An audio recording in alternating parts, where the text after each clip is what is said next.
Welcome back to the Candy Thank Colored you. Studio. Oh my gosh. If you are on YouTube, you can tell that I have my dear friend Julia here again. So, Julia, welcome. Hi, how are you?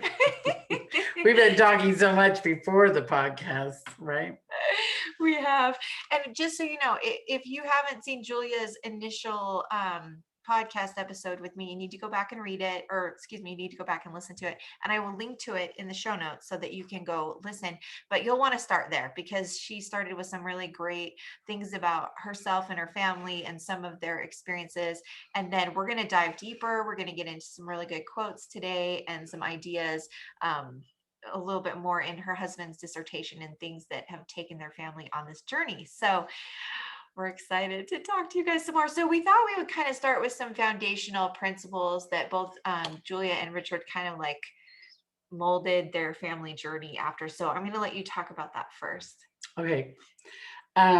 Well, just as a preface, in case you haven't seen the other, podcast, we discussed agency and my husband's dissertation, which was kind of written.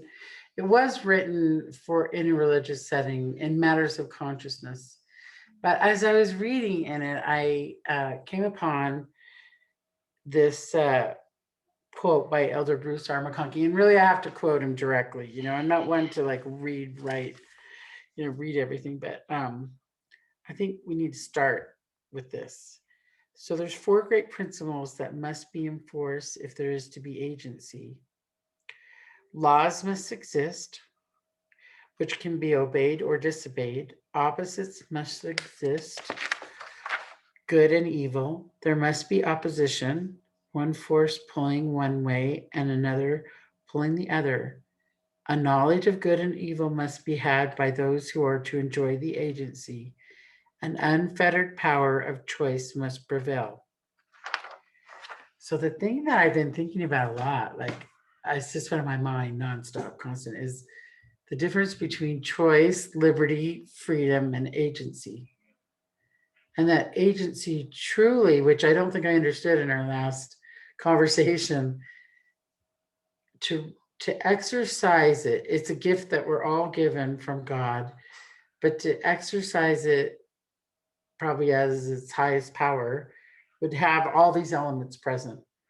And you wouldn't have had much loss of freedom or liberty, uh, you know, and you'd have the ability to really choose, like make choices. So I think our choices can be limited, right? Totally. Yeah. Wow. So Okay, so I've been thinking a lot about that. let's look at that one more time. So there's four great principles, right? Right. There's the laws that can't be disobeyed excuse me. So there's the laws. And then the second one is that we have to have the opposites. The good and evil is the second principle. The third one is the knowledge of that good and evil. And the fourth one is that the power of that the unfettered power of choice must prevail. So I like that word, unfettered. Right? Right.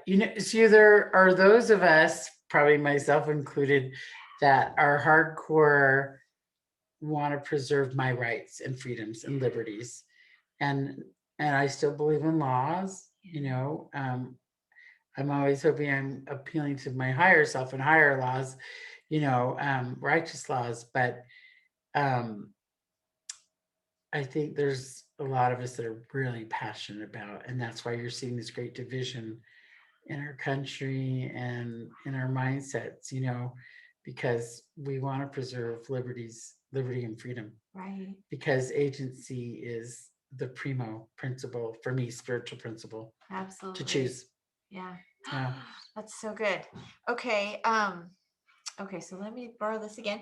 So you've got the foundation, okay? And Right. then one of the things that Julia and I thought that we could talk about, obviously from the last episode, you can hear more about her family in the other one, but they have 8 children. And then how many grandchildren do you guys have now? 11. We have 11. Yeah. So, I mean, we've got a lot of experience here. So I thought we could talk about, there's so many great quotes and ideas that, you've been thinking about the difference between the freedom, the agency. What were the 4 things? Agency, freedom, choice, choice, and liberty. Sort liberty, of how they all, like interact, yeah, right? yeah. So let's take that idea and then let's kind of dive into your experiences and just anything that you would like to share that might help those of us that don't want to be so divided, like you pointed out. And then speaking specifically about little people. Right. So, I mean, Julie and I have been talking about how we look at little people and their agency a little bit differently than we look like Mhm. friendship with, like, Right. people in our peers. I'll just say our peers. So whether it is your next door neighbor, little people that live next door to you, whether it's your grandchildren, your nieces, your nephews, your children, the little people in your life, let's talk specifically about agency or choice, any of those concepts, things that you have learned, and even I know you've got all these quotes that you want to share. So let's kind of it's good though. We're Yeah. excited. We're excited. And we'll just share as much as we can. And then we can always come back and do another ones too. So yeah, I'm just head in Okay. that direction.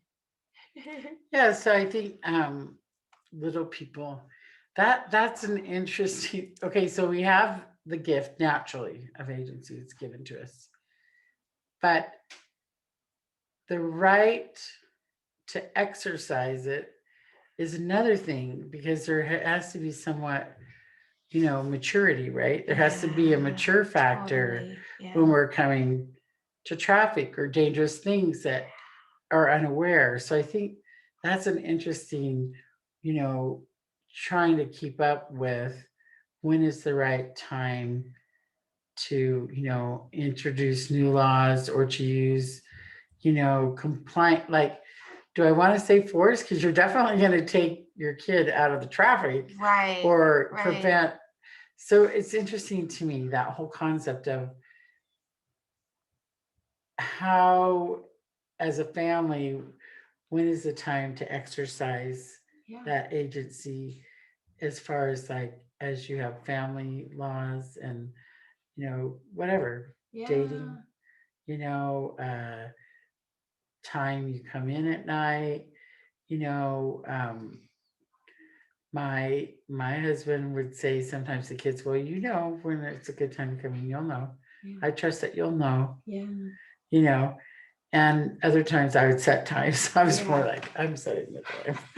But it's just interesting concept, and how do you know? I mean, Yeah. how do you know with your own kids at what degree do they exercise their agency or have compliance Right. to family, Yeah, that's a good rules, question. That's a good, family governance? yeah. And for us, I think and this is something that obviously has happened over, my oldest is now 16.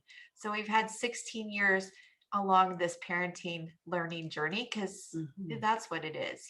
And so I think over the last 16 years, what I've learned from, being with these sweet children is that I really do have to follow the spirit when it comes to most of these decisions. Now, there are crisis moments where you hope their kids are wearing their seatbelts. Yeah. And we talked about this Oh already today yeah, too. yeah. And like you said, if your child is in the middle of the road, you're going to run out there and you're going to Right. get them. But then the rest of the time, I feel like it's really important for me to be in tune with my heart, with the spirit, so that I can make good decisions and just ask them good questions. There's something that I love about asking them questions, and that's what you said to your kids. How do you feel? When do you feel would be a good time to come in tonight? I think that learning to ask them good questions so that it becomes almost like something you're doing together. Because for me, I think that when I'm in a really good mode of parenting, it's not because I'm exercising authority properly over them. It's because we're counseling together. And that can absolutely happen when they're really little. We just Hmm. ask good questions and have these conversations about things. And I think that's what's so hard about parenting, is that it takes time. It takes so Yeah. much time to learn together and to counsel together and to ask good questions. But for me, I think that, again, when I'm in the mode and I'm doing it right, I'm following the spirit. And then every once in a while, you get a very distinct answer that says you have to Impression. do, yeah, an impression. You have to do this and you have to do it now, or this is coming soon. You need to be aware of this. And sometimes I have to tell the kids, this is kind of the no return line. We don't have a lot of lines like that, but we have a couple where Yeah, it's like, you we're going to definitely. stay as far away from that line, stay away as far away from the street as possible when there's cars going across, right? And it's that same way. So I'm looking for this quote because I really want to share it, and then I don't know, I may or may not find it, but yeah, it was just talking about. Oh, here it is. okay, Yay, right in front. perfect. Okay, so this is the one that really point. This quote is, I think, one of my all-time favorite of parenting style. Really God's parenting style, and that is that his chief way of acting is by persuasion and patience, long suffering, not by coercion, there's no force, Yes, not by stark confrontation. yes, He acts by gentle solicitation and by sweet enticement. yes. He also acts with unfailing respect for the freedom and independence that we possess, and he wants to help us and pleads for the chance to assist us, but he will not do so in violation of our agency. Yes. So I think sometimes we want to force answers out of our kids, and you know, it's just saying that he respects our agency so much Mm-hmm. that he wouldn't force us. He wouldn't, you know, he won't violate our agency. Mm-hmm. He'll only come into our lives if we ask him into our lives, Yes. you know, and that should be the same for as your children are going through um, their experiences, especially like teens, adolescents. You kind of want to force your way in. I mean, I am seeing the repercussions with a good friend of mine that she was always on their phone, always looking at their text, always in their journals, Yeah. always looking in their diaries. And now I'm seeing, you either see children generally get very submissive or very withdrawn or they become spiritually, if you don't mind the word, retarded, because they aren't allowed to exercise agency appropriately. Yeah. And so they become very um, inward, or you see hellion rebellion, Yeah. which I've Yeah. seen quite a bit, and I'm seeing this now and I'm trying to go back and say, oh my gosh, this family was like the model family in my neighborhood, really awesome, and they're an awesome family. But I'm seeing this, and I'm going back in my mind saying, oh my gosh, that mom. Like, I never looked at my kids' phones. I didn't look in their journals. I came across a journal that was open. I came across a journal that was under the bed, and I opened up and read for a little while, like, whose journal is this? Yeah. But I never did those things because Yeah. that's a violation. I think so too. It's a violation of privacy. And I think Absolutely. um, we can try to kind of bully or force our way with our kids, little ones and, adolescents. Yeah, totally. Um, I loved that quote. By the way, that quote was by Howard W. Hunter. And I feel like I'm trying to think if it told us exactly. It just says page 18. It's from 1989. So Howard W. Hunter, if you want to look up that quote about persuasion and patience, long suffering, and coercion. Well, not coercion. So versus coercion, force, stark confrontation. So one of the things that I loved about that particular quote is that I had that in mind as I was continuing to read Richard's dissertation. And he talked a lot, coming up right after this section, he talked a lot about specifically the Book of Mormon and Lehi and his family, and how Nephi talks a lot in the Book of Mormon about persuasion. And it was just something that really stuck out to me. And I remember just pondering, over the last couple months, like, what does it mean to persuade, but in a righteous, loving way? And I think a lot of times nowadays we think persuasion is manipulative or has bad intentions. But in this instance, it's not. You persuade because you love them. And so again, it's this counseling, this seeking to understand one another and have these conversations. And during those conversations, you're hoping to persuade them, but you know that deep inside, they have to be the one to make the decision. And so that I kind of gave me a new way to look at persuasion, because I hate to say it, it had a negative what is it?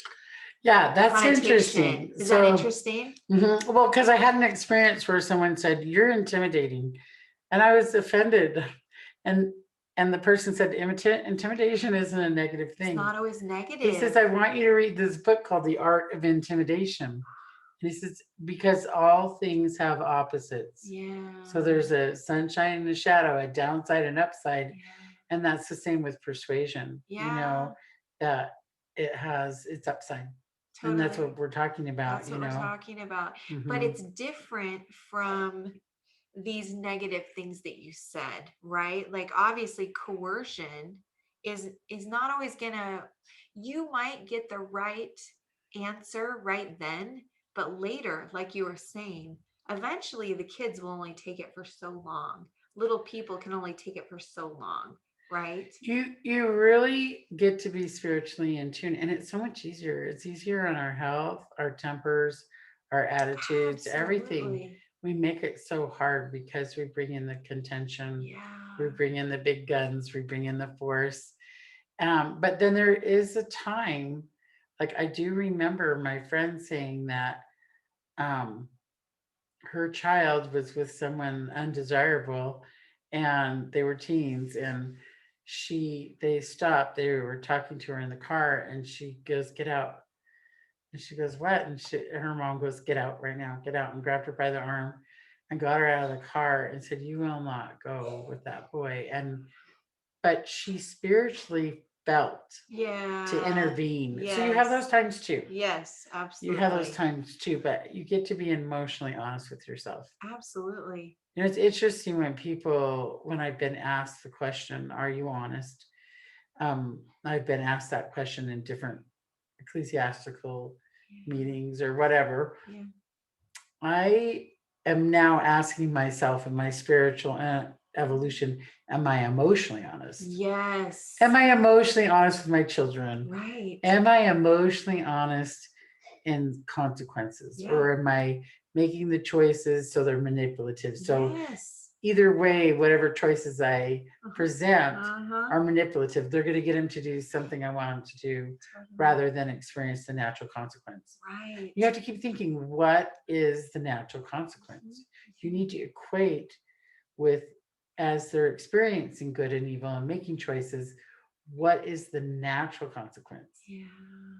What is the natural consequence if you choose not to, maybe be part of your spiritual community? What is the natural consequence if you choose not to eat the broccoli? Yeah. But we're kind of like, you're going to sit there and eat that broccoli. Right. Just sit there. You'll sit there for an hour and eat that broccoli, and it's because it's good for him. But Mhm. it's really a dance. It's just such a fine-tuned dance Yeah. to get it right. Totally. Well, and two, I think about these natural consequences, and as parents or leaders or, someone that's trying to guide someone in whatever capacity it is, we think about the natural consequences, and we want them to experience those natural consequences, because then the question is, if we don't allow them to experience those natural consequences, then what are the, I don't know, what's the Where's the domino? growth? Yeah, Where's where's the the growth? progression? Where's the progression? And then what negative things are going to happen if we don't allow that natural consequence? And so then it kind of boomerangs back on us as well, because if we aren't being honest in all those ways that you just described, with our intentions, with our motivations, then how our choices to not allow those natural consequences, then it comes back at us too. So then we're I like, know karma's a bit. it's It's true. It's true. horrible. It's True. true. Karma. And so Mhm. that's the thing, is that again, here you are trying to help this person, but if we don't allow their agency and don't allow the natural consequences, then all of a sudden we're roped into this experience. And now we have natural consequences for not allowing it for them. Does that make sense? Yeah, yeah. So So it's a domino effect. it's a domino Yeah. So effect. I'm asking myself, and I'm more spiritually evolved than I mean, I'm 62, a lot more spiritually evolved and mature It's a good than I thing. was when I was in my 30s and my Yeah. 20s. Yeah. But like, I have a daughter who's going through a really traumatic event, and it's caused some dissension between her spouse's family and her. And I'm keep saying, well, I can't understand why they haven't talked to you.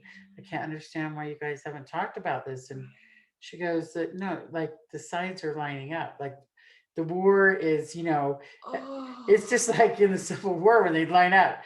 They're lining up over here, and they have their opinions and they're lining up over here. And I'm like, I'm just so like at this point in my life, spiritually evolved, you just need to sit down and yes. graciously talk to Yes. one another. and Yes.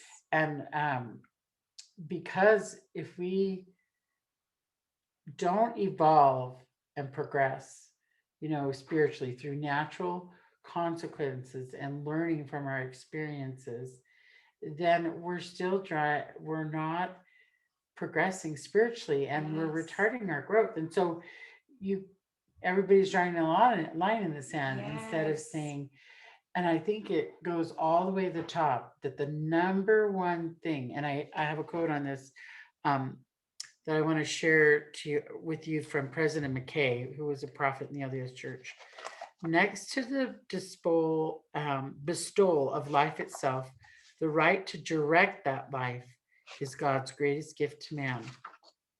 That's pretty intense. You're directing life Mhm, mhm. as you're raising children, or influencing people if you don't have children, and influencing people around you.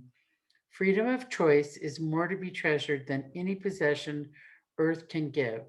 Whether born in abject poverty or shackled in birth by inherited riches, everyone has the most precious of all life's endowments, the gift of agency. Yeah.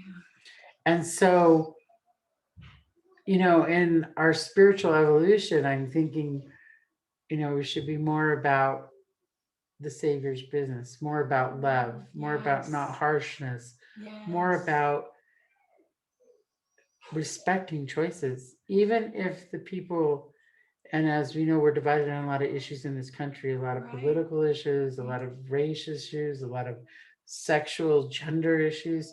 But the people still, I respect the right to choose, Right. and I want my right to choose Yes.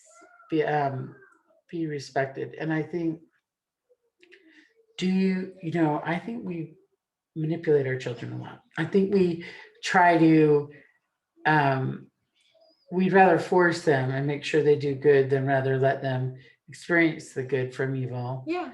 Yeah. and have the natural consequences. Like, I'm trying to think of like, what would be the natural consequence? Let's just think of some scenarios. Okay. What would be the natural consequence if you, let's just say, look at pornography? That's a Okay. big issue Yeah. right now. Big one. Yeah. Okay, so natural consequences. First of all, your marriage or your partnership if you're not married. So it could affect your relationship with your partner, your spouse, and also your family, your children, but also your extended family. I mean, it's interesting because I remember, um, gosh, when did I first realize this? I think I realized this when we first got married, and my sister, she needed to leave her husband because he was struggling with pornography and she couldn't figure out a way. There was no way to stay in that marriage. And so she knew she had to come home.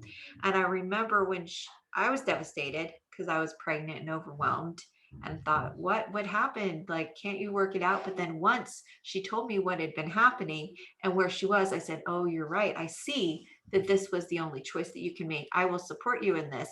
And I realized from that moment that as much as we would like to be an island and to only have natural consequences only affect us, they affect Oh yeah. everyone around us. And I didn't know that until I was, mid Yeah. 20s, late 20s when this happened. And I finally realized that the choices that we make truly do Have a ripple they effect. have a ripple effect, Yeah. and those natural consequences sometimes affect others without our intentions. And when that ripple or when that wave comes our way, it's so important to then, like you say, instead of picking a side per se and say, oh well, pornography is an awful thing, and not to say that it is an awful thing for so many reasons. Hmm. However, what kind of choices can we make that will then help us live that more spiritual life that you're talking about so that it doesn't affect our souls? Because the choices we make can totally affect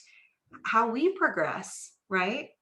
Well, and at the root of it, I don't know if it's the pornography itself, it's the addiction, what addiction it creates. Pick your addiction. But I think that the deterrent is education. Yeah.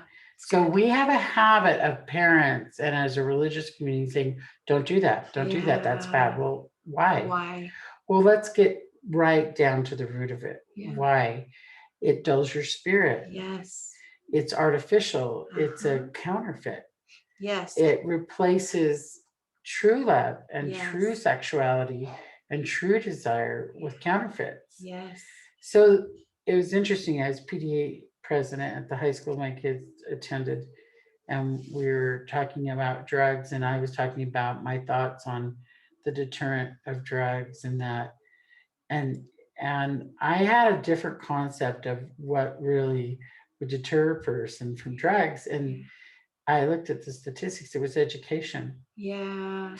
and and we have this fine balance between we want to keep our rights as a Yeah. family to Yeah. whatever, teach our kids gender issues, teach them health principles, teach them spirituality, religiosity, whatever it is. But then we have a societal responsibility. Mm. And then society doesn't step up, and then government says, well, we're going to step in. Like we haven't created as a society, independent of government, a healthcare system that works Mhm. or that's affordable. So then government steps in, oftentimes when it's not a duty of government. Right. And then we say, well, we'll just let the government do it. And Yeah. it gets less effective as you go outside individual relationships and family and community. It gets to Uh-huh. be a larger entity and sometimes not a efficient entity. Sure. So we need to educate, and I here's a perfect example, simple example. A lady in my ward said, your kids are the best workers ever. And I can honestly say I failed at lots of things, but I was good at this. And that was I taught my kids how to work. Yeah. So I didn't say just go clean the bathroom. It was excruciating to show them how to clean a toilet and how to clean around the edges and the rim and not to cross contaminate with your rags and use a different rag for the floor. Don't use the same, I mean, it's excruciating to teach children these things for sure. Or anyone for any, thing that has like little progressive steps. But they learned to work. They learned how to clean. They knew how to do things. She goes, my mom just said, clean the bathroom. Yeah. She goes, I don't know how to clean the bathroom. Yeah. And I think we do that a lot of Yeah. times. We say to little Totally. ones, there's like 1,000 toys in the ground, like pick up the toys. But they don't know how to sort, and it's overwhelming. They're overwhelmed. Totally. Or it's like, just do it. Yeah.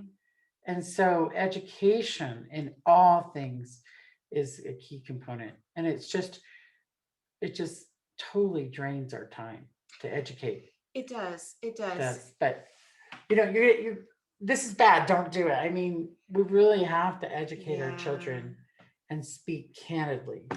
Yep. And if we don't, then down the road, I think the natural consequence is greater.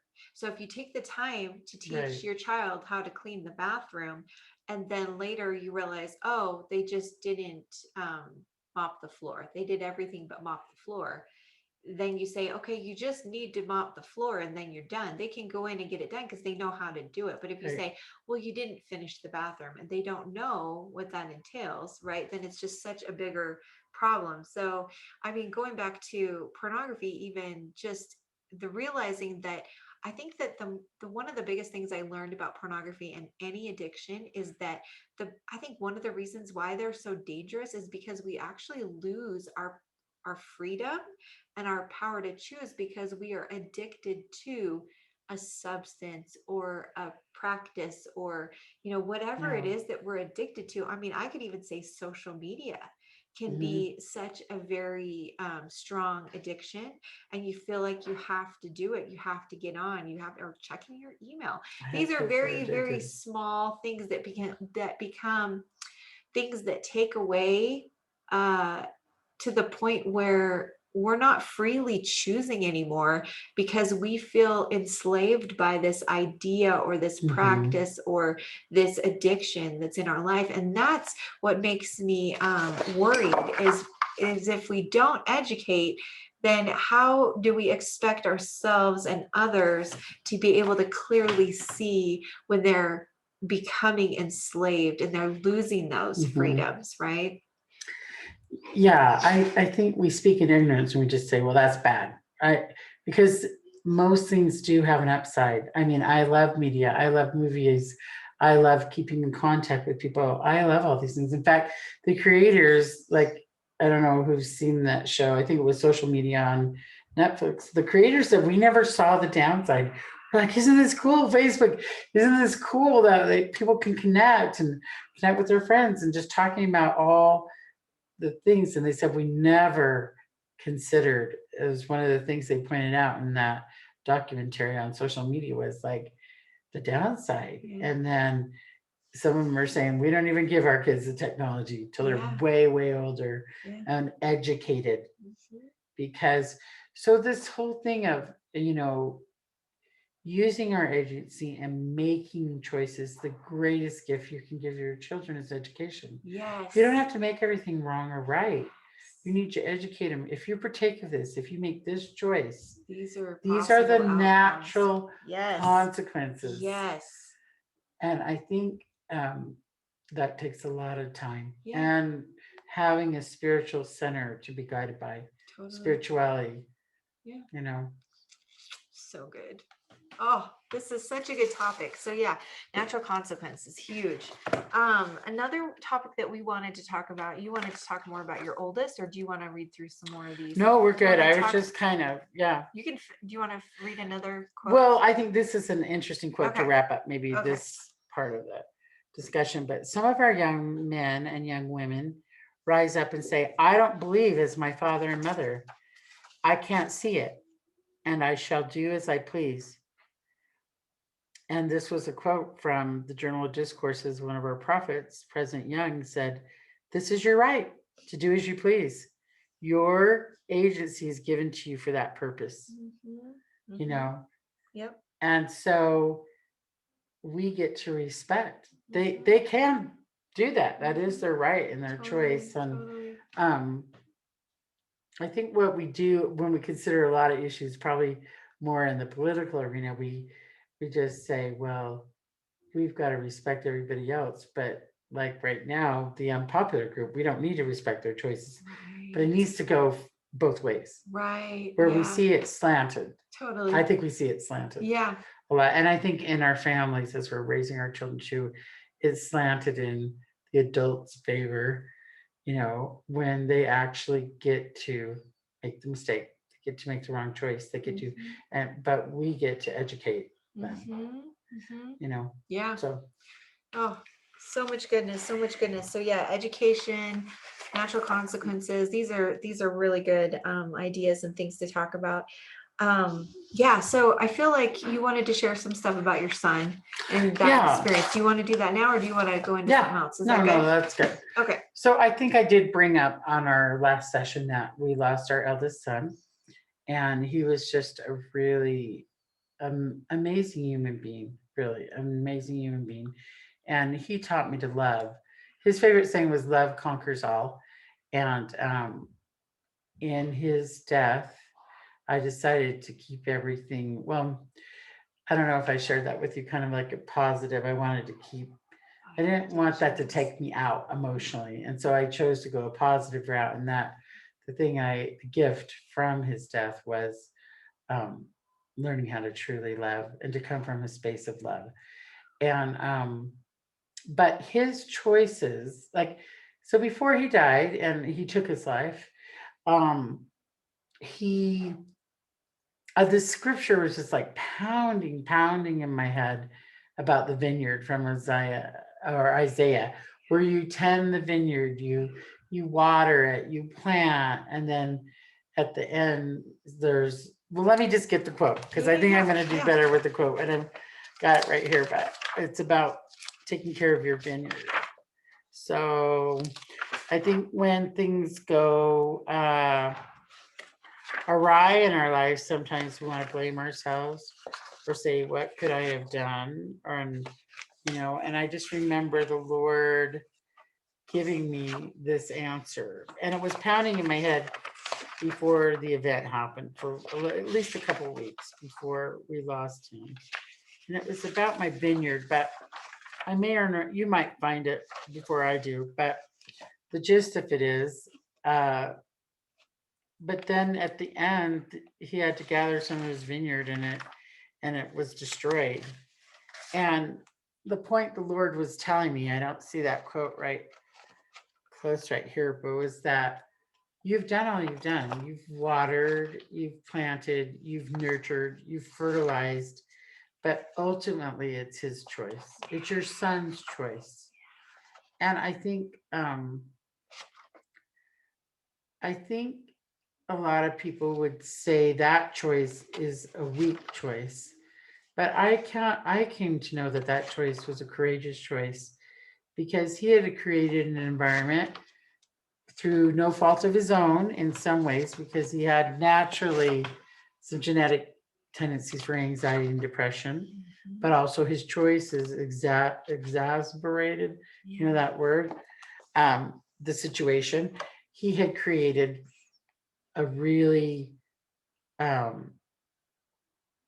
all of that combined was toxic. It was so toxic that I feel like it took great courage to step out of life, to know that he now had put himself, some of it was genetic and some of it was choices that didn't help those genetics, in such a toxic situation that the only way out was to be done. Yeah. to be done. Yeah. So it's interesting because now we're dealing with a situation in our family where a person in our family has made similar choices, and who's showing up for us from the other side? This son. And crazy thing, because this is a family and there are children involved, the children are like talking about this person all the time, which they were infants when um, they were around him before he passed, and they're writing letters to him and saying, we can feel him here because he knows the repercussions of these toxic choices and is present now being a warrior against it. And he knew that in his progression, he had become enslaved. He had lost his freedom and liberty. And but it was a beautiful thing for me to have that answer from the Lord that, you did what you could. You did all you could. You didn't do it perfectly. You didn't do it, but you did all you could. And ultimately they have the choice. And I had to respect that choice, that he was in so much pain that there wasn't another choice for him at that point. Totally. And the things that in our own religious community were quite harsh, they said about suicide and things in the early days, but the things I read now are just filled with compassion and love. And we know that this person, this son of ours, is progressing, and we pray for his progression, and he's in our lives in a lot of subtle ways. Just today when I was looking at your painting, there was a symbol there that reminded me of him. But ultimately, I think that we get to respect that choice, Mhm. even though that's a hard choice to see someone make, for sure. Absolutely. Yeah, Yeah. yeah, for sure. So I've learned a lot through that, and there is a gift at the end of a really tough, traumatic trial. Yeah. There are gifts, yeah, for sure. Oh, thank you for sharing that. Yeah. I know that that's not easy. Julie and I have got to talk about her sweet son several times, and every time I just always, I can tell that he's an amazing person, and that he is still, he's still doing wonderful things, for his particular personal mission. And it sounds like part of that has been interacting with your family lately. I'm just going to show you. Yeah. I did find Oh, that yeah. you Okay. can just, if you want to, this is, Oh, no, does go that help ahead. you? Yeah, if you want to share it. Okay, so Yeah. I think this is the scripture that you wanted, and it's Jacob 5:41. And this is where the Lord of the vineyard is weeping, and he says, "What could I have done more in my vineyard? Have I slackened mine hand that I have not nourished it? Nay, I have nourished it, and I have digged about it, and I have pruned it, and I have dunged it, and I have stretched forth my hand almost all the day long, and the end draweth nigh, and it grieveth me that I should hew down all the trees of my vineyard and cast them into the fire that they should be burned." Um, just a few years ago, and I don't think I've talked about this on the podcast, but one of my best friends, she called me because her son was struggling with this very thing. And I had such a beautiful teaching moment. And that's, again, it goes back to the whole education.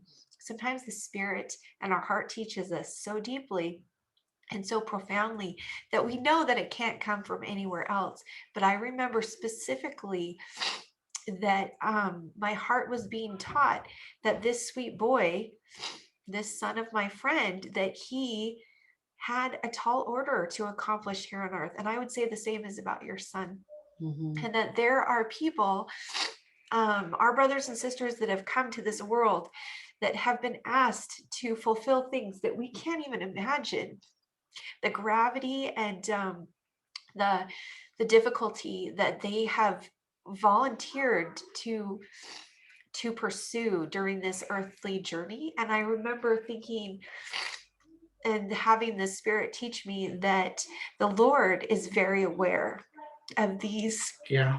these sweet souls, and that he knows more than anyone else that they have done all that they can do, and that sometimes if we were to really see with his love and his light all that they're facing, we would not understand how they lasted as long as they did. And that's kind of Yeah. that's kind No, of that's what I interesting. learned.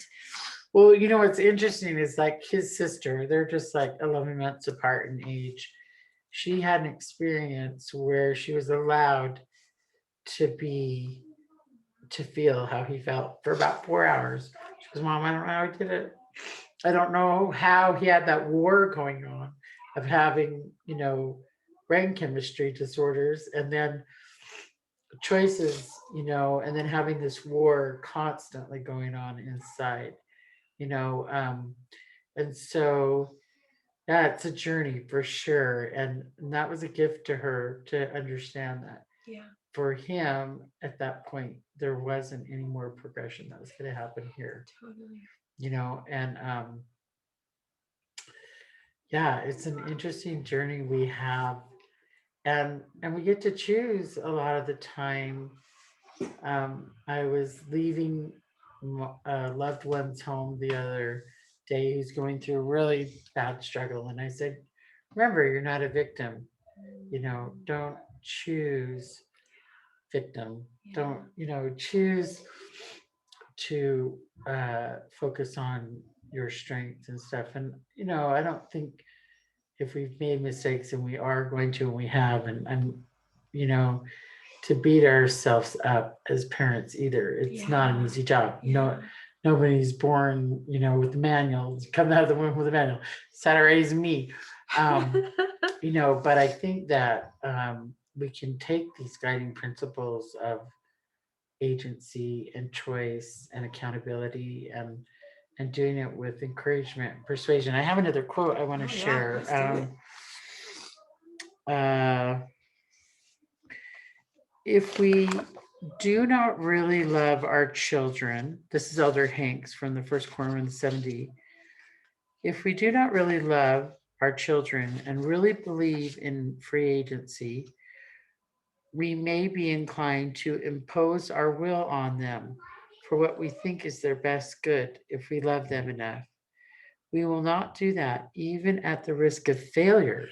So we're willing to Yeah, accept failure. Failure is totally. not a bad thing, right? Mhm. Um, Instruction and rules, training and discipline are essential, of course, from our Father's example of godly love and patience. We should be motivated to stretch to any lengths to teach, to persuade, to encourage, to help. But in matters of conscience and faith, if we truly love our children, we will never seek to impose our will and deprive them of their agency. That, after all, is the adversary's way, the Satan's way, Mhm.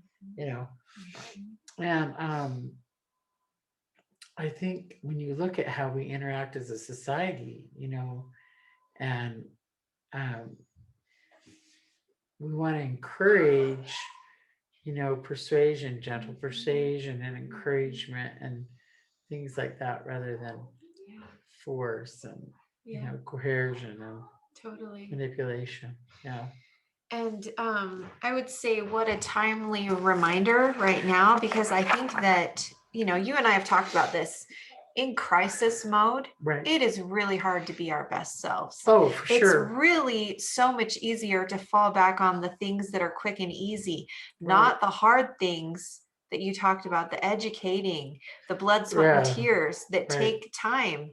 Those things are that's the hard road. Patience, encouragement, persuasion. I mean, Yes. And really having a discipline of yourself, disciplining yourself. mhm. I think a lot of times the contention or things that we think, oh, the child created that, but I think sometimes our reaction created that. Right. Be not disciplining ourselves. Yeah. Yeah, totally. And so that's what I would say is that as hard as this past year has been, oh man, has it been a gentle and also sometimes loud teacher, right? There's That been a compression of events. Oh, for sure. Yeah, for sure. Yeah, and I feel like because of it, we've really had to make choices, and there is a time to stand and take a side. And how important is it to make sure that we are taking the stand that our heart is telling us to take, not take the stand that someone is shaming us into or telling us you're not a good neighbor if you don't do this or that. Or this is politically correct. This is the politically correct correct. stand Yeah. to take, but instead, I think it's so much harder. We've all had moments this past year, I definitely have, but it's harder, but it's so much more valuable to take a deep breath and ask our heart and ask the spirit and say, what do I need to do so that I make sure that I'm not infringing on other people's rights, that I am loving, that I'm choosing the Savior's way, that I'm using gentle persuasion to invite others to find what's best for themselves. Because ultimately, we don't have, like you said, we don't have a specific rule book, but we can invite each other and then we can respect each other's choices and Right. allow those natural consequences. But it does take a lot of time, patience, education, all those hard things. But if we can't see that after a year of this tumult, we need to take some serious time to reflect, right? Because I Yeah. think it's been really loud this year, louder than normal. So I had a missionary companion, mission field. She's from Molokai. She drove me nuts. I'm from Southern California. Okay. And so Southern California mentality is how fast, how far, how much, just consumer, just go for it. It's just sort of that fast lane living. And she came from this little island of Molokai, and she was on island time, and she was driving me insane. I'm like 5 minutes, put your makeup on, and she's like taking an hour in the morning. I was just like starting to hate her. This is like and it was interesting because I wrote this letter of complaint to my authority above me, my mission president. It's like she takes so long and she's wasting our time. We should be out prospering. And he was telling me the lesson here is for you to chill out and to respect where she comes from, her culture, and it's very slow where she comes from. People take time for one another, and I thought, yeah, I have grown up in such a fast and furious sort of cosmopolitan. I've grown up with certain ideas how things have to be done, and now I'm way more like island time is the best time Yeah. to take time to take time to ask yourself, you know, I was expecting him to side with me, and he was basically saying, this lesson's for you. That you get to learn and respect her timing, where she comes from, culture, etc. So I guess we can ask ourselves, Yeah. are we coming from one of my favorite all-time books and authors is Wayne Dyer, The Power of Intention. Okay. What is your intention? Are you coming from a pure fountain? Are you really coming from good? Because everything that's of our heavenly parents is enticing us to do good and feels good and is right. But he talks about your intention, and I have to keep asking myself what my intention is. This last quote I want to share with you from I think this is President Smith, but I don't know which President Smith. Um, Go ahead and read it and I'll try to figure it it out. says, you can't force your boys nor your girls into heaven. You may force them to hell by using harsh means and efforts to make them good. And this can apply to your neighbor, your friends, your relatives, whoever. When you yourselves are not as good as you should be, the man that will be angry at his boy or girl and try to correct him or her while he is in anger is the greatest fault. He is more to be pitied, more to be condemned than the child who has done wrong.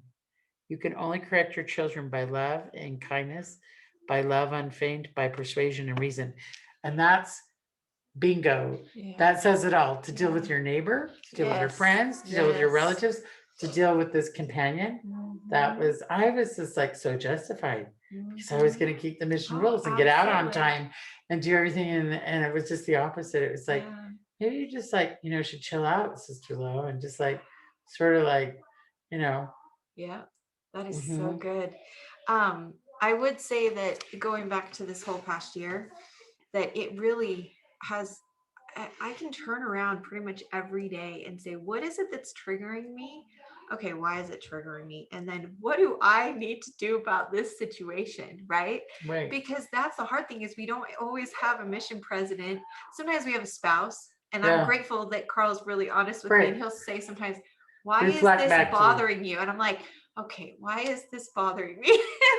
and then it helps me figure out what I need to do with it, right? Well, I mean, and stupid things like wearing a mask. Okay, so I respect if I go into a store and they want me to wear a mask, I respect their right to tell me I'm patronizing it to wear their mask, but to wear a mask, I'm patronizing the store, so I'm going to respect the rule to wear the mask. Yeah. So I forget the mask in the car, and then I go through this whole thing like people are going to think I'm not that I'm not being respectful to society, that I'm not conscious that there's a pandemic, that I go through this whole psychological thing because I forgot the mask in the car, and then, so I'm just saying, just having those added pressures to behave a certain way or to, follow the rules. The pandemic is a good example because we've all done this.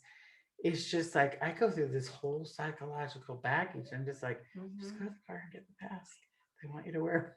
I know, right? But you go through a whole gyration of psychological things in your mind, right? Yeah, you totally do. And I think that it's also important. Triggers. They're triggers, and it's important to stop and say, okay, I'm going down the psychological rabbit hole here. Yeah. Just because I forgot something and it's not a sin, what is it? What do I need to do with this? And Yeah. usually I think that's been one of those most powerful things for me, realizing that the great thing about pandemic is that everything that we thought that we had taken care of, or that we thought we'd gotten over, or that we had healed from, it has come back with a vengeance. And it Well, and pretty the much for other thing, everybody, right? it caused you to slow down and reflect. It caused me Yes. to think what's really important. It Yes. caused me to slow down. And I thought, I am going way too fast. Yeah. I am going way, Right. way too fast. I heard this over and over. I listened to a lot of interviews in the beginning, and they were saying, oh my gosh, I'm like spending time with my children. I'm spending time with my mom that I haven't seen forever. Totally. I'm noticing my neighbors and their needs. I'm turning to my neighbor and saying, how can I meet your needs? Because I see that right now, not all your needs are being met. So many, I love the one in New York where the opera singer is out on his balcony singing opera to his neighbors, and everyone's like, what can I give? Because Yeah. this is a distortion of how we Yeah. normally give. So Totally. we find new and inventive ways. And we had time to be with ourselves. And then we found out a lot about ourselves, didn't we? Yeah, we found out the truth. Yeah. Yeah, we did. We found out the truth. Some truths that we didn't want to know, but that's okay. It's Yeah. important. And I think, again, we can't beat ourselves up about it. We have to say, you No. know what? Thank you. Thank you for, and I unabashedly say COVID sucks. Mm. However, I'm grateful that I can progress. Like, I can take these things that are hard and do something. Now, I have to tell you that that quote that Julia read to us is by Joseph F. Smith. Oh, thanks. So yeah, I did find that, and that was such a good one. Such a good one. Um, but yeah, we can only correct our children by love and kindness, by love unfeigned, by persuasion and reason. And I would say that if we take that into every situation, like you were saying, that these truths will help guide us Well, however and I crazy love it the gets. line. He goes, you're mad for the infraction that Yeah, child's done, yeah, but your anger is a greater infraction than what the right. child has done. Yes, So are you coming from a good yes. source? Is the spirituality or the power that you're using or authority, is that Mhm. coming from a pure place? Totally. That's what Wayne Dyer talks a lot about in the power of intention, having pure intention or thought. Yeah. You know, I asked a daughter about another family member today, and she goes, well, why are you asking me? And I said, I was coming from a pure place because I said, am I trying to exchange information Right. and get validation? Right. So I get a negative, a validation about these negative things that I Yeah. perceive Yeah. that's going on with this person. And I thought, no, my pure intent, my real intent in getting more information, because this daughter is closer to the situation. I'm really trying to assess this situation. How can I assist? How can I best assist?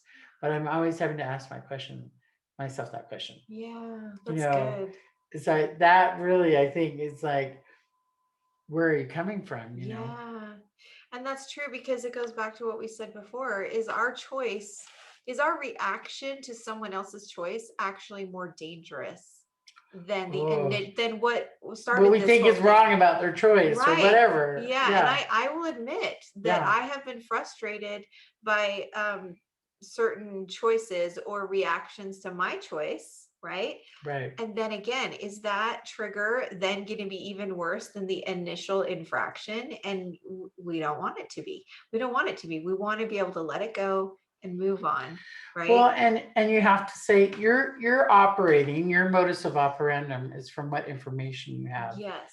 and from your rose-colored glasses, and they're coming from the information they have. And you can always find information statistically for or against Yes. anything. You Yes. can prove it or disprove it pretty much. Yeah. And so, I think that you get to ask yourself, who cares? Yeah. So they choose that. They have the right to choose that. And Totally. they don't have the information I do. Yep. They don't. And somebody can get an absolutely different confirmation than you Yeah. about something and be okay. And you can be okay with it too. Some of our closest friends are not of our faith, and they feel so strongly about their beliefs that they want to share them with us all the time, which is wonderful. And I'm open to them sharing. And they've taught me a lot through their, you know, their examples and their faithfulness. Um, but I say maybe God really intended them to be right there where they are with their beliefs, Yeah. and I'm right here where I am with my beliefs, and we get to coexist and Yes. coincide together, and I'm okay with that, Yeah. and that's really okay. That's good. But we're usually trying to like tug of war. We're trying to pull them over to Yeah. our side. Yeah. Like, why can't they see what I see? Why don't Totally. they understand my choice? They don't. Yeah. Okay, they don't. So Totally. they don't. So what? You save yourself a lot of grief. Absolutely. Yeah. And just like you're saying, it's really it's the easy way to try to pull someone over to your side. Mm-hmm. And sometimes people want to know, like you have this good relationship with your friends and you want to hear each other's thoughts and experiences that obviously are different. And I think that's great. Just this weekend, something happened with one of the youth that I work with, and I was I was sad because I could tell, and I kept saying, Carl, but how can I help them? How can I help them? And I was trying to write a message to the mom to see how I could help this youth. And Carl finally said, "You're saying too much. You're writing too much. You're trying to explain what happened." I'm like, but maybe if she sees what happened, then we can figure out how to help the youth. And he said, Trine, I think if you really do it in the Lord's way, you're going to get beat up a lot. Isn't that crazy? But it's true. So basically he said, if you Let stay it out of all it, if you let it all go, kind of trickle down. let The it trickle trickle down down effect. naturally. You have to let it trickle down naturally. And what I could see was, excuse me, what I could see from my small perspective was that certain things had happened, and yet what the mother was telling me that could fix the problem wasn't going to fix the problem because she couldn't see what I could see. But by me showing her what I could see, it may not have the result that I was hoping for in this honest, righteous Oh, desire, I gotta share this right? experience with you. This Okay. just, and I just thought of this the other day. I'm so glad I thought of it again. So we raised our children midway on, we lived on the homestead golf course. So we used the tennis courts and the pool. We had a pass there. So we went to play tennis one night. This is a perfect example. And there were a bunch of deer on the tennis courts. So we're like, oh, well, we got to shoot the deer out. So we started, this is a really sad story. So we started shooting the deer. We started kind of running around the edges of the court going, kind of making noise. Yeah. And we thought, okay, the deer will just go around the court and go out the gate. Yeah. Not so.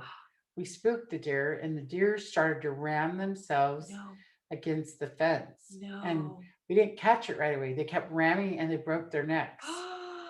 And so, yeah. So what we thought in our good intention is we're just going to gently kind of get him to go around the court and out the gate. Yeah. We spooked him and scared him. And so they literally rammed themselves against the fence and broke their necks. And we had to call animal control. And we thought, that was one of the greatest lessons I've ever learned in my life. Absolutely.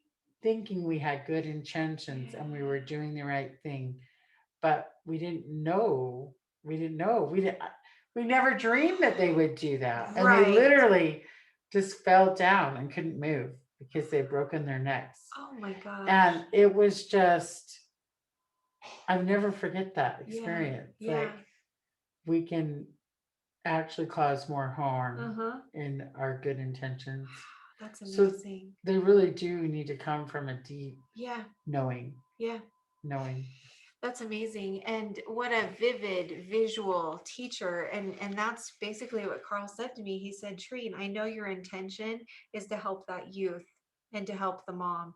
But what if what you share will end up hurting their relationship? Because then he says, wouldn't it be better if they discover it on their own and they come to realize what the problem is, on their own, than you being the cause of that? And sometimes I think it's important to say something, But in this Yeah. instance, we knew that I wasn't supposed to say something. And I'm grateful that I have Carl to counsel with, because he said, look, I think that sometimes, and this is an interesting teaching moment too, he said, sometimes as youth leaders and people that have, Stewardship. stewardship Right. over youth age, that we are the ones that do get beat up, because if you are being a good leader, it means that you're not always telling people what to do. You're not always giving all the information. You're facilitating sometimes You're the dance yes, of you're life. facilitating the dance of life. Mhm, mhm. And that you're right. If we overstep a bound and somehow disrupt the agency or the natural consequences that need to follow, then what happens is that where the deer do bang and break their neck. And I don't want that to happen to this youth that I absolutely adore. Mhm. This is the moment where I have to step back. And I thought it was interesting that he said that, because I thought, okay, sometimes that's how we are. We're the parent that nobody likes. We're the friend that nobody likes. We feel like a lone wolf. And so I would say to you listening today that if you're feeling like a lone wolf, and that you're feeling like you're trying so hard to do all these things that Julia has counseled with us, and I hope that you feel like you're having a conversation with us, because that's why we're doing this.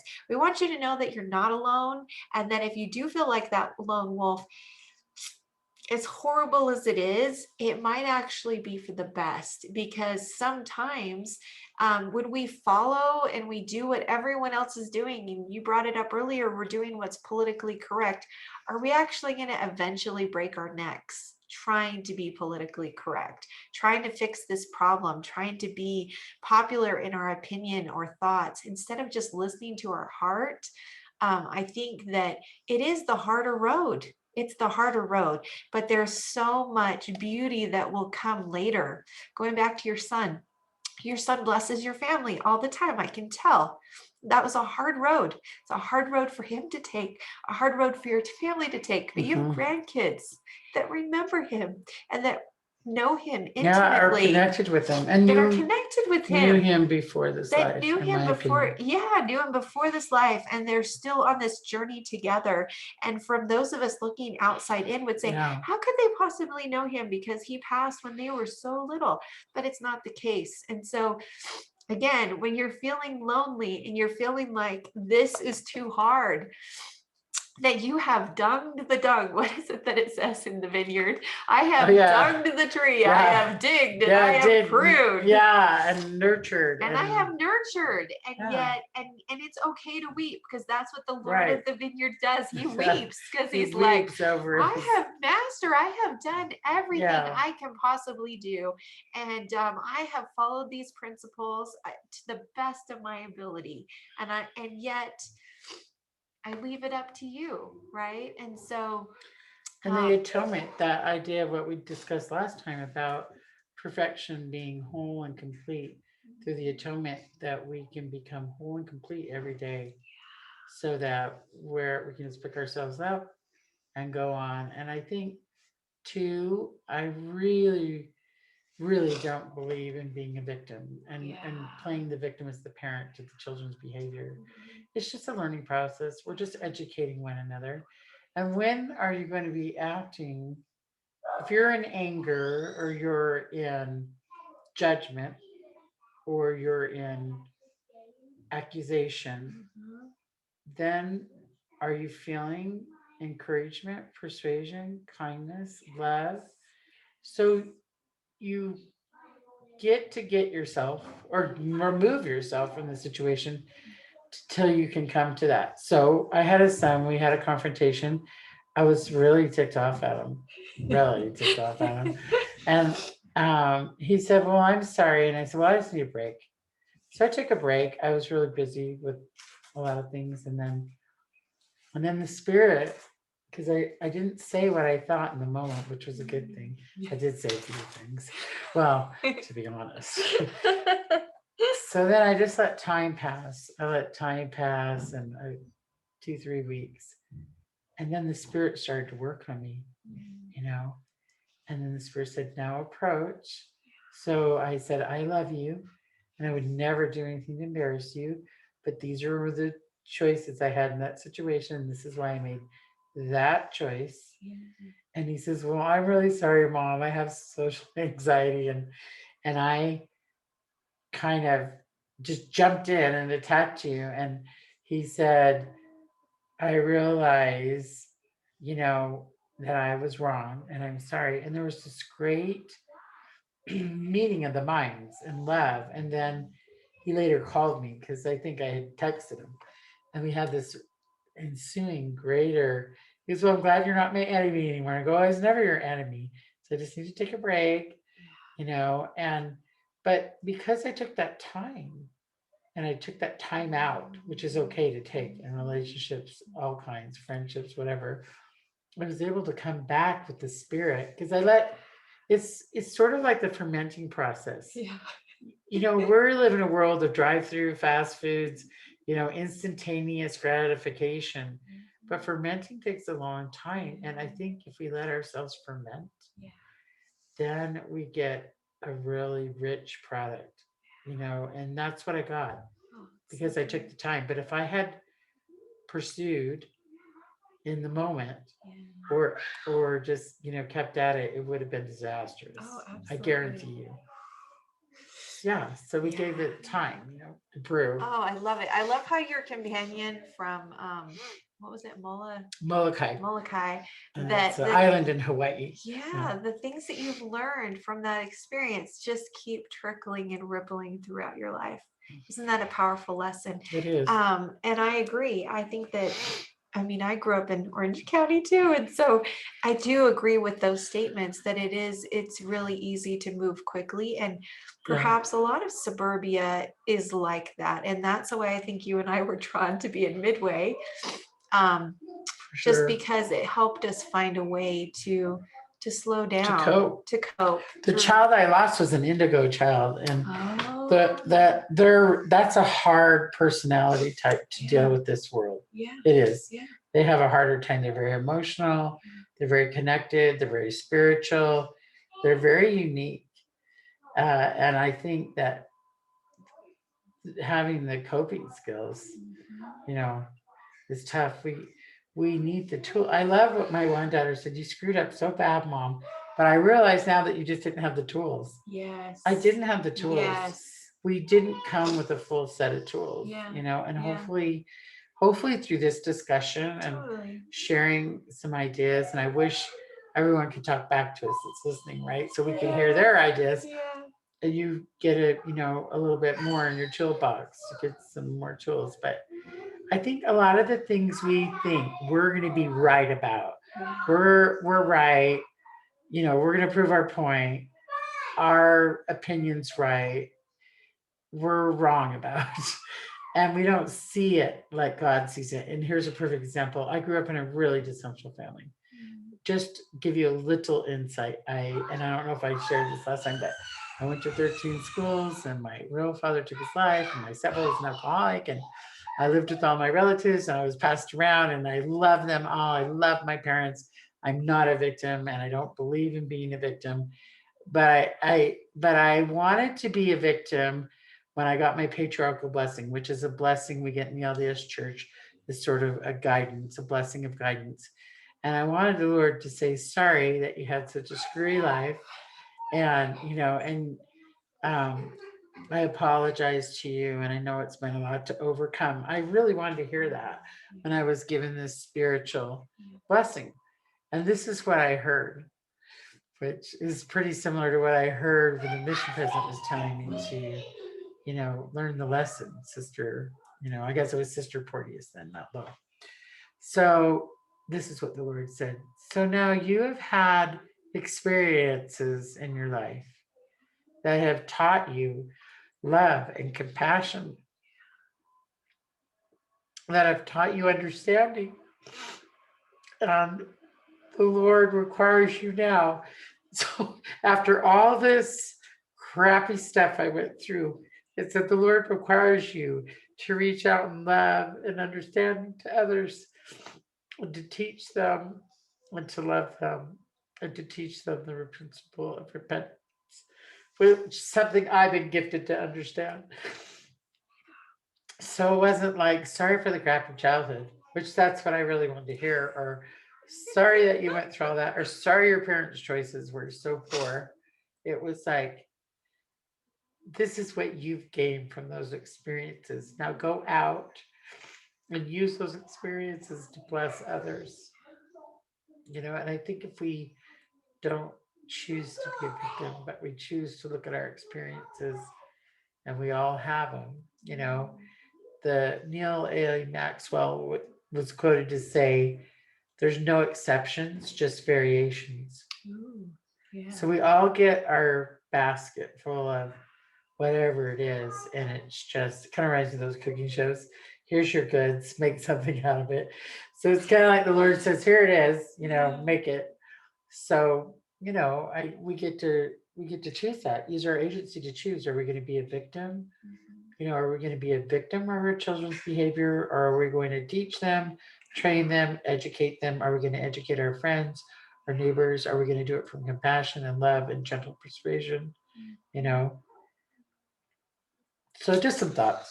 So many good thoughts. Lots of crying. It's good. I'm sorry. Yeah, it's emotional. It's good. It's good. I feel like I think that we've learned a lot today. I've had a lot of really I really deep felt thoughts. the spirit here. Oh, absolutely. Yeah, And yeah. thank you for all that you shared, because I think that those are hard things. They're not things that we like willingly want to tell everyone, especially when we don't know who's listening. Right. But it's so important, and you are so good at freely giving these gifts of these experiences that you've been given. And you're right, those experiences were made for Julia because our heavenly parents knew that you would make amazing things with that basket. And I'm so grateful. We have the choice. We have the choice. Right, we have the choice. Not to say that they said this is Yeah. your destiny, but they Right. knew if you chose that you would make some beautiful things out of that basket. And you have. You've blessed my life immensely. You've blessed my children's life immensely, and Carl's. Like we talked a little bit about the Julia magic last That's so episode. funny, because but was giving cues and giving them simply. And I have thought of that 1,000 times that you said that. So you blessed me by saying that, because I thought, I need to simplify this. Anything I'm doing, it can be simpler. I can make it simpler and easier to understand. It's because we had that discussion. So isn't that interesting? That ripple effect. I love for it. good. I love it. And then it just keeps coming back. Right. All your goodness Yeah. comes back and teaches you again, which Yeah. is so good. But I think you're right. I think there's so many good lessons and just nuggets that you shared today. Thank you so much. Thank you for being you, and thank you for sharing all of this goodness. I have to say how grateful I am to my husband. Oh, Richard, we love you. This changed my life. All the research and all the late nights we sat up and discussed the principle of agency and learning how to honor people's choices and respect agency, and learning when to allow your children to make choices, and at the appropriate times. It's been a journey, and I'm so grateful to my husband, because he taught me. I was like, my life was out of control growing up, so I just wanted to control everything, right? And I want to control my children. I want them to go to church and all look like they stepped out of Vogue. I mean, I don't want any peanut butter on the face, and I've let go of so much of that crap, what people think and everything. But it's interesting what I wanted to create. I wanted to create something that was acceptable to society. Now all I want to do is please God, and I don't care if you like me or not. And if I have one good friend, great. If I have 5 good friends, great. But you just get to a point where it's like, what you need to care about is the truth, true principles, and what God thinks, and what Heavenly Mother thinks, and what do you think, and what do you feel? Are you the embodiment of reaching your divine potential and your higher self? Oh, thank you. Thank you. I'm really glad we got to do this, because we talked about it for a long time. We talked about it for a long time. So thank you so much. And just sending so much love to each of you from Julia and I. And love from Richard and all the Mhm. wonderful lows, because they make, it's a journey that we take as a family and Yeah, as neighborhoods. right. So It's a village, right? it's totally a village. So Mhm. Well, thanks. I appreciate being here and I appreciate having the spirit here today a lot. absolutely. Wow. Leave me Yeah. coming. we're just very teary, but we're Yeah. very happy to be together, and we just want you guys to know that we love you and that we have total confidence in you, and keep doing good things. And all right, so lots of love from Julia and I from the Candy Colored Studio. Goodbye. Bye.